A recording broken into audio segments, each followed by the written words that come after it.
Os relacionamentos humanos são delicados, tecidos de confiança, afeto e limites invisíveis. Nós conhecemos pessoas, formamos ligações, às vezes rápido demais, ignorando os sinais sutis de alerta. Acreditamos que suas palavras são genuínas, nos apaixonamos pelo charme de seus sorrisos, mas raramente paramos para perguntar: o que realmente está por trás da superfície educada? Quão bem nós realmente conhecemos as pessoas que deixamos entrar em nossas vidas?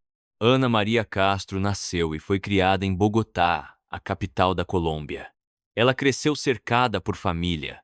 Sua mãe, sua irmã mais velha e seu pai, que faleceu alguns anos atrás. Após sua morte, o papel de chefe da família naturalmente coube à sua mãe, Nídia Romero. Nídia sempre apoiou suas filhas, mas nunca foi controladora. Ela deixava que escolhessem seus próprios caminhos e tomassem suas próprias decisões. Ana Maria tinha uma personalidade vibrante e aberta. As pessoas facilmente a reconheciam entre seus colegas. Sempre sorridente, extrovertida e alguém que podia iniciar uma conversa com quase qualquer um. Ela não gostava de ficar sozinha e fazia novas conexões rapidamente. Seus amigos admiravam sua sinceridade e disposição para ajudar, mas também respeitavam sua força de caráter. Ana Maria nunca se deixava ser intimidada. Mesmo sendo naturalmente sociável, Ana Maria tinha uma característica fundamental que a distinguia: independência. Ela percebeu desde cedo que não queria depender de ninguém, nem mesmo de sua mãe. Quando adolescente, ela já tinha a determinação de ganhar seu próprio dinheiro. Ela não gostava de pedir ajuda e preferia trabalhar para alcançar seus objetivos sozinha. Ela sonhava em deixar sua cidade natal e começar uma nova vida nos Estados Unidos. Esse sonho se tornou sua missão.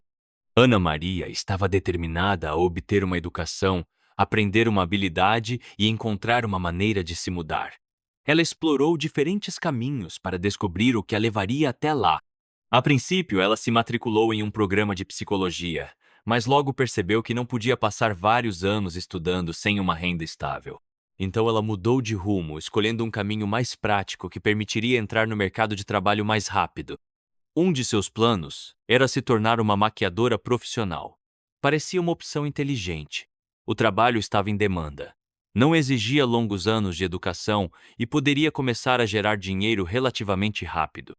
Ela se inscreveu em cursos e rapidamente aprendeu o básico de maquiagem. Ao mesmo tempo, ela desenvolveu interesse na área da saúde e decidiu se treinar como assistente de enfermagem, esperando manter suas opções abertas e ampliar suas oportunidades. Sua mãe a apoiou durante todo o tempo, encorajando-a silenciosamente sem interferir. Ela entendia que Ana Maria não era do tipo que seguia as instruções de outras pessoas. Ana Maria fazia suas próprias escolhas. Ela não estava apenas sonhando. Ela estava ativamente descobrindo como transformar esses sonhos em realidade. Mas uma vida cheia de sonhos e planos chegou a um fim abrupto em uma noite.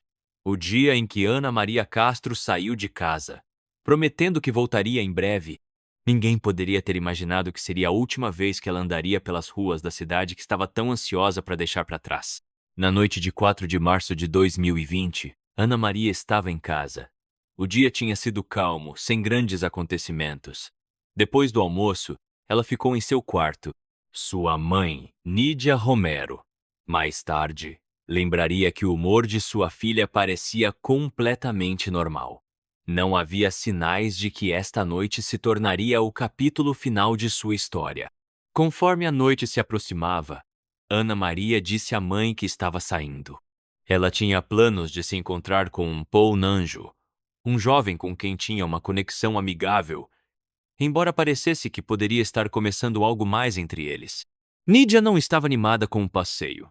Não era a companhia que a incomodava, mas o horário. Sua filha tinha aula no dia seguinte e ir para a cidade em um dia de semana não parecia uma boa ideia. Ela aconselhou-a a ficar em casa, mas não insistiu. Ana Maria sempre tomava suas próprias decisões. Antes de sair, ela se arrumou com cuidado, escolheu sua roupa, fez sua maquiagem. Quando saiu pela porta, ela disse à mãe que não demoraria e voltaria em breve. Essas seriam as últimas palavras que ela diria em casa. Seu destino era a Rua 116, no distrito de Usaquém, uma área popular em Bogotá conhecida por seus bares e clubes animados, um local comum para a juventude da cidade. Ana Maria conheceu Paul Naranjo em um desses lugares, mas isso foi apenas o começo de sua noite. Ela circulou entre outros, foi de bar em bar, e por volta da meia-noite, seu nível de álcool no sangue havia aumentado significativamente. Em algum momento, ela encontrou uma conhecida antiga, Paula Ramírez. Elas tinham ido para a mesma escola, mas fazia anos que não se viam. Aproveitando a oportunidade, elas trocaram números, conversaram e relembraram os velhos tempos.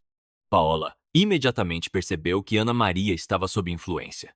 Na época, não pareceu grande coisa, mas mais tarde esse detalhe se tornaria uma parte importante do que aconteceria em seguida. Por volta das 11h30 da noite, Paola foi para outro bar e convidou Ana Maria para ir junto. Demorou cerca de meia hora para obter uma resposta. Ana Maria enviou uma mensagem difícil de entender, mas uma coisa estava clara: ela estava sem dinheiro. Paola, percebendo que sua amiga provavelmente estava bastante intoxicada, convidou-a e prometeu cuidar dela. Minutos depois, Ana Maria apareceu no novo bar. Mas ela não estava sozinha. Estava com dois caras, Julian Ortagon e Mateu Reis. Paola não se sentiu confortável com a presença deles, mas optou por não dizer nada. Em vez disso, ela informou a equipe que era responsável por Ana Maria apenas para que a deixassem entrar. Uma vez lá dentro, Paola tentou várias vezes convencer Ana Maria a sair com ela, mas Ana Maria se recusou. Ela queria ficar com seus novos companheiros.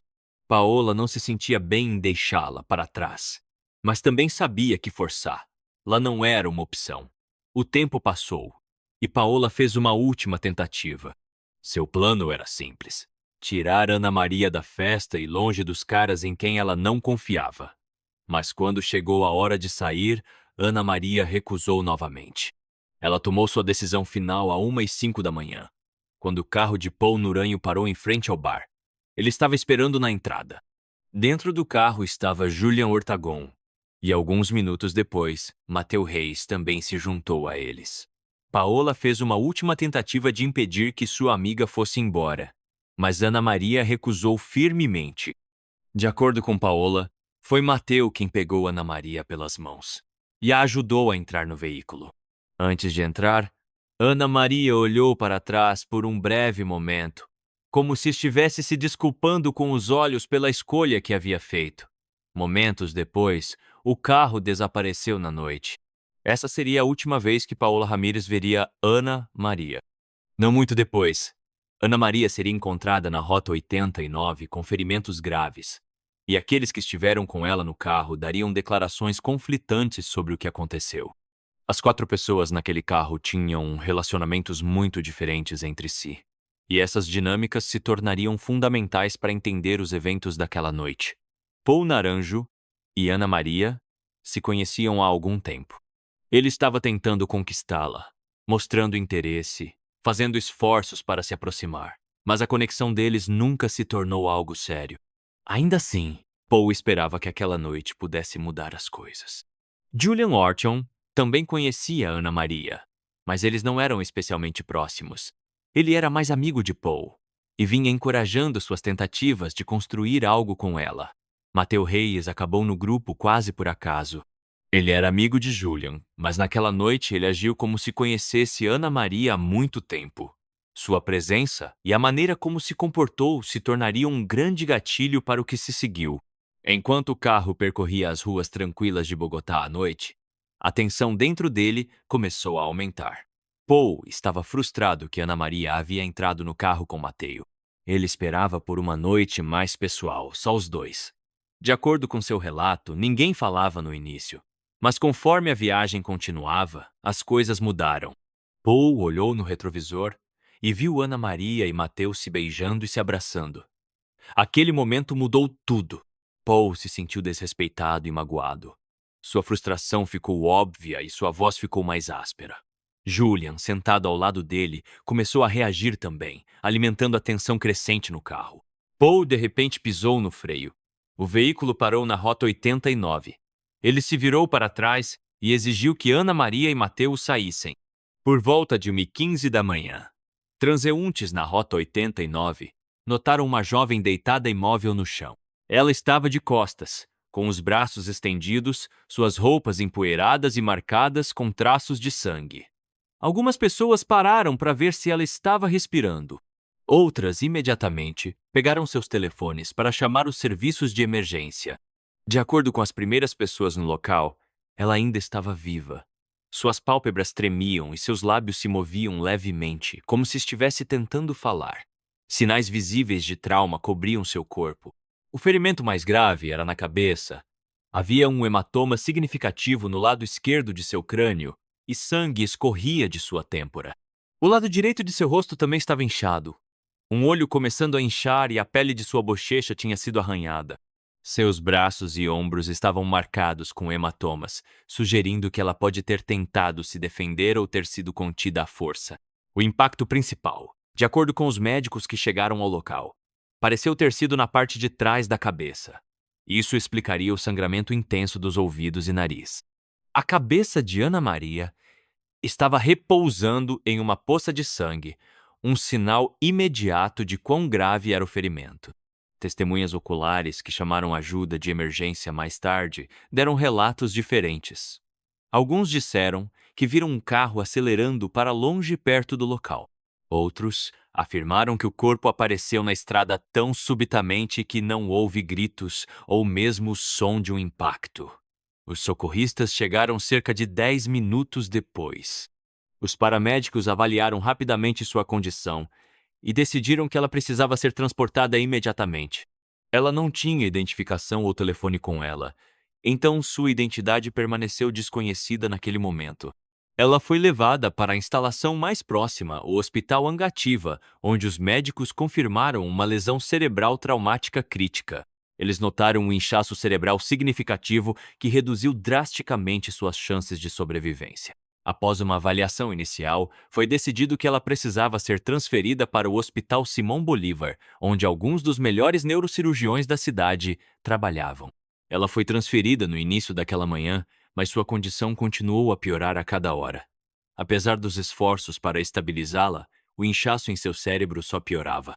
Enquanto os médicos lutavam por sua vida, do outro lado da cidade, a mãe de Ana Maria, Nídia Romero, ainda estava tentando contatá-la. Ela não fazia ideia de que sua filha já estava em uma condição com risco de vida e que o telefone que ela continuava chamando nunca mais responderia. Nídia não havia dormido muito naquela noite. Sua preocupação crescia a cada ligação não atendida. Ela discou o número de Ana Maria dezenas de vezes. Enviou mensagem após mensagem, mas nada. Sua mente continuava passando por possíveis explicações. Talvez ela tivesse ficado na casa de uma amiga, talvez seu telefone tivesse descarregado. Mas no fundo, algo lhe dizia que isso não era normal. Na manhã de 5 de março, sua ansiedade se transformou em notícias devastadoras. Nídia recebeu uma ligação de Paul Ramírez, a última pessoa a ver Ana Maria na noite anterior. Sua voz estava trêmula e em pânico, mas ela conseguiu compartilhar a única coisa que importava. Algo havia acontecido com Ana Maria. De acordo com ela, Mateu Reis havia ligado e dito que Ana Maria sofrera uma lesão na cabeça e estava em um hospital. Nídia não conseguiu processar completamente o que acabara de ouvir. Sua mente disparou com perguntas. Ela perguntou a Paola para qual hospital Ana Maria havia sido levada, mas Paola não sabia. Mateu não havia dado essa informação. Nídia sentiu o pânico tomar conta dela. O tempo, de repente, desacelerou. Ela sabia que cada minuto poderia ser crítico, mas não tinha respostas claras. Ela insistiu que Paola descobrisse onde sua filha estava imediatamente. Paola prometeu que faria isso e encerrou a ligação. Os minutos pareciam horas. Nídia não conseguia ficar parada. Ela andava de um lado para o outro no quarto, discando o número de Ana Maria repetidamente, mas ainda sem resposta. Ela começou a ligar para as amigas da filha, esperando que alguém soubesse de algo, mas ninguém tinha nenhuma informação real. Sua ansiedade só crescia. Seus pensamentos estavam confusos, seu coração acelerado. Ela se agarrou à esperança de que tudo não passasse de um mal-entendido, que logo ficaria claro e tudo acabaria bem. Então, seu telefone tocou novamente. Era Paola. Sua voz estava tensa. Ela disse que Ana Maria havia sido transferida para o Hospital Simão Bolivar, onde ela estava antes disso. Ela não sabia. Nídia não perdeu um segundo. Ela pegou suas coisas e saiu correndo de casa. A viagem até o hospital pareceu interminável.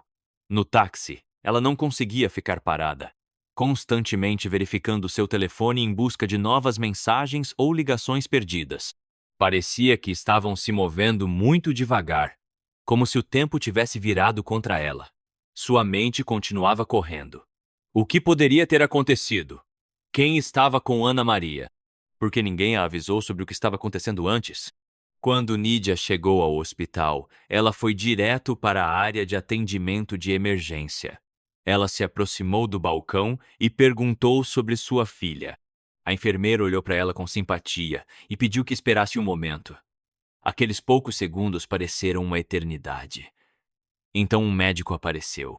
Ele pediu que ela entrasse em uma sala privada e gentilmente perguntou se sua filha tinha alguma característica identificável. Tatuagens, cicatrizes, qualquer coisa distinta. Nídia não entendeu imediatamente por que isso era necessário. Um desconforto crescente tomou conta dela. Ela disse que sua filha tinha algumas tatuagens, incluindo uma com o nome do pai. O médico respirou fundo, olhou para ela e disse: "Nós fizemos tudo o que podíamos, mas infelizmente seu cérebro não conseguiu sobreviver ao trauma." Ela foi declarada com morte cerebral. As palavras eram claras, mas seu significado não entrou de imediato. Nídia congelou. Sua mente ficou em branco. Ela não conseguia acreditar no que estava ouvindo. Lentamente balançou a cabeça, esperando ter ouvido errado. Que havia algum erro, que talvez o médico estivesse falando de outra pessoa. Ela queria perguntar novamente, mas as palavras não saíram. Eles a levaram até uma janela de vidro, atrás da qual um corpo estava deitado. Quando ela olhou através dela, algo dentro dela se quebrou. O rosto de Ana Maria estava machucado, um olho inchado, sinais visíveis de uma grave lesão na cabeça. Era sua filha. Não havia erro. Nos primeiros segundos, ela não sentiu nada.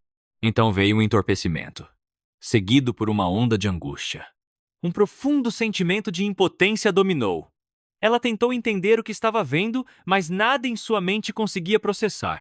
E não havia ninguém por perto que pudesse dizer exatamente o que havia acontecido. Algumas horas depois de ouvir a notícia devastadora, Nídia começou a receber informações conflitantes. Pessoas diferentes estavam dizendo coisas diferentes. As versões não batiam. Ninguém conseguia dar um relato claro do que havia acontecido com sua filha naquela noite. A primeira pessoa com quem ela falou foi Paola Ramírez. A amiga de Ana Maria explicou que Ana havia saído do bar naquela noite com Paul Nurânio, Julian Ortonon e Mateu Reis. Aquele detalhe foi crucial. Nídia pensou imediatamente: se sua filha estava com eles, onde estavam eles agora? Por que nenhum deles a contatou? Porque a única ligação veio de Paola. Ela percebeu que teria que começar a fazer essas perguntas ela mesma. Então, o ex-namorado de Ana Maria, Felipe, ligou. Ele também começou a tentar juntar as peças do que aconteceu e conseguiu falar com Mateu Reis. Mateu afirmou que viu Ana Maria cair do carro. Na verdade, ele disse que estava seguindo o veículo em um táxi e testemunhou o momento em que ela saiu dele. Mas aquela versão levantou bandeiras vermelhas imediatas. Por que ele não chamou ajuda? Por que ele não contatou sua família imediatamente? Nídia começou a sentir que algo não estava se encaixando. A história parecia estranha, e seus instintos lhe diziam que alguém não estava sendo sincero. Ela tomou uma decisão. Ela lutaria por respostas. A mãe de Ana Maria começou a entrar em contato com a aplicação da lei, pressionando por uma investigação. Ela queria que as pessoas que estiveram no carro com sua filha fossem questionadas. Ela precisava saber exatamente como sua filha acabou naquela estrada. Nos dias seguintes, ela começou a falar com repórteres, dando entrevistas, compartilhando sua dor. Ela se recusou a ficar em silêncio. Ana Maria não simplesmente caiu de um carro.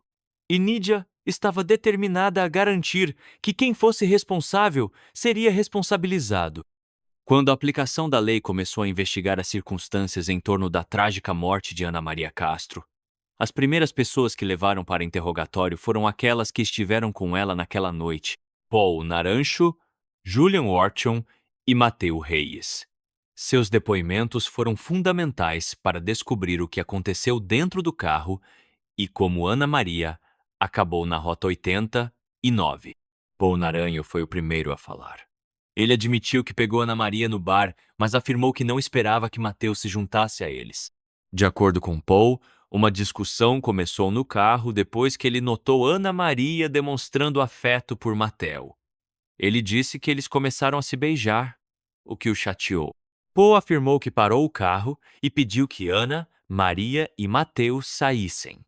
Ele insistiu que não usou força, não ameaçou ninguém e não colocou as mãos nela. Ele disse que depois que Ana Maria e Mateus saíram do veículo, ele e Julian foram embora. Mas a versão dos eventos de Paul não explicava como momentos depois Ana Maria foi encontrada na estrada com ferimentos com risco de vida. Julian Ortagon apoiou o relato de Paul. Ele confirmou que houve tensão no carro e que o motorista parou para deixar Ana Maria e Mateus saírem. Mas quando perguntado sobre o que aconteceu depois, Julian não tinha respostas. Quando a polícia questionou Mateu Reis, sua história foi completamente diferente.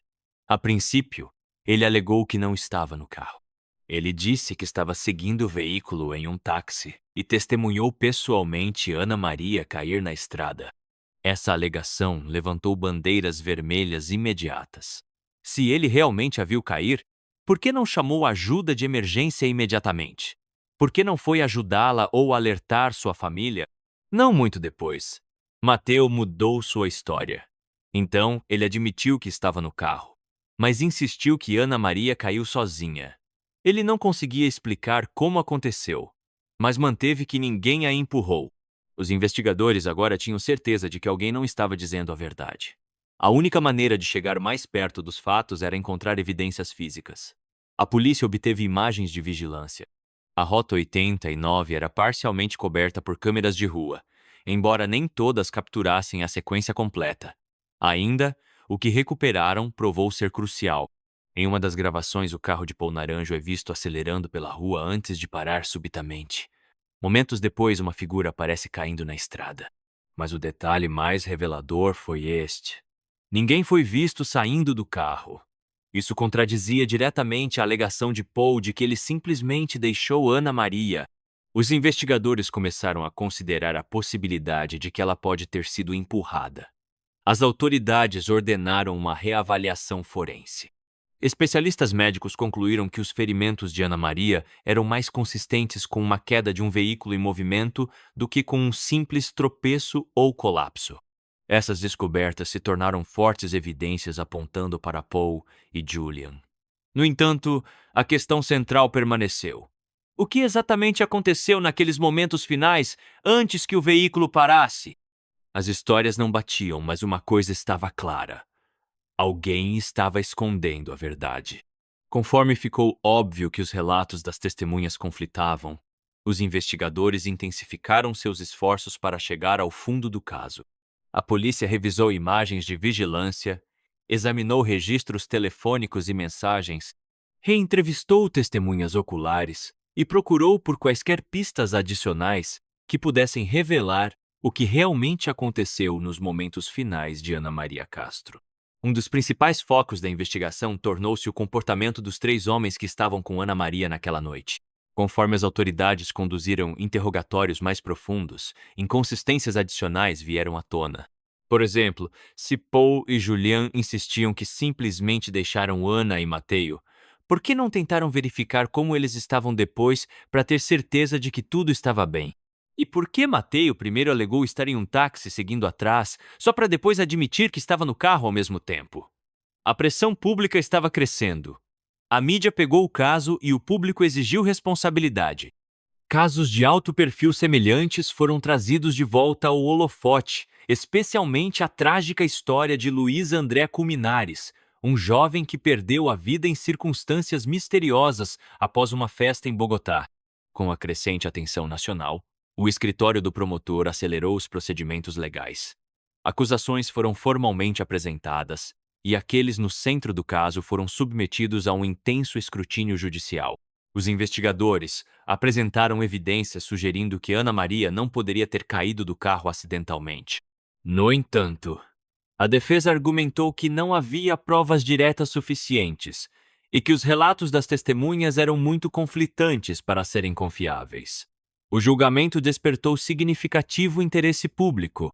A questão do que exatamente aconteceu naquela noite permaneceu sem solução por um longo tempo, mas uma coisa estava ficando clara. Alguém não estava dizendo a verdade, e eventualmente a verdade viria à luz.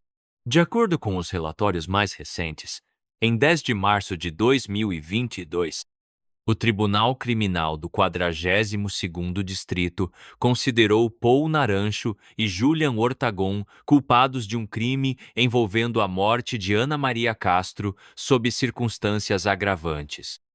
Cada um foi sentenciado a 41 anos de prisão.